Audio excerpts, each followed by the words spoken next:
यह आदमी पता लगाता है कि उसके पास एक्स-रे दृष्टि है और तुरंत ही वह अपने बगल में खड़ी नर्स को देखकर उत्साहित हो जाता है। अपनी सुपर पावर पाकर खुश, वह इसका इस्तेमाल करने का एक और तरीका सोचता है, इसलिए वह तुरंत एक लॉटरी स्टोर की ओर भागता है। फिर वह अपनी एक्स-रे दृष्टि का इस्तेमाल करके 10 लॉटरी टिकट चुनता है और $5 लाख का जैकपॉट जीत जाता है। अब वह अपनी गर्लफ्रेंड के साथ जश्न मनाने को तैयार है, लेकिन तभी वह देखता है कि एक संदिग्ध डीलर एक बुजुर्ग महिला को ठगने की कोशिश कर रहा है, तो वह उसकी मदद करने के लिए आगे बढ़ता है। संदिग्ध डीलर भाग जाता है ताकि उसे पुलिस से निपटना न पड़े। पता चलता है कि उस बुजुर्ग महिला के बेटे का कार एक्सीडेंट हो गया था, इसलिए वह अपने परिवार की प्राचीन कटोरी बेचना चाहती थी, लेकिन वह संदिग्ध डीलर उसे सिर्फ $20 देने को तैयार था। बुजुर्ग महिला को पैसों की सख्त जरूरत है, वह आदमी उसकी कटोरी के लिए $10,000 चुका देता है।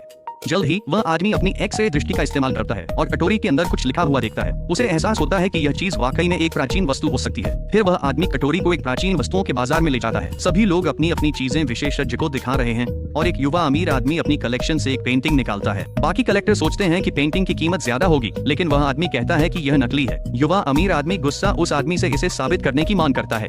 वह आदमी कहता है कि पेंटिंग आधुनिक कबाड़ है, जबकि उसकी कटोरी असली प्राचीन वस्तु है। जब लोग देखते हैं कि वह आदमी टूटी हुई कटोरी को प्राचीन वस्तु की तरह पेश कर रहा है, वे उसकी मूर्खता पर हंसते हैं। फिर एक प्राचीन वस्तुओं का विशेषज्ञ उस पेंटिंग को ध्यान से देखता है और अपने वर्षों के अनुभव से पुष्टि करता है कि यह नकली है। सभी लोग इस पर यकीन नहीं कर पाते। अचानक विशेषज्ञ उस आदमी के हाथ में रखी चाय की प्याली पर ध्यान देता है और उसे जांचने के बाद वह पूरी तरह से हैरान रह जाता है। पता चलता है कि यह कटोरी एक प्राचीन सम्राट द्वारा इस्तेमाल की गई थी, जिसकी कीमत कम से कम $1,50,00,000 है।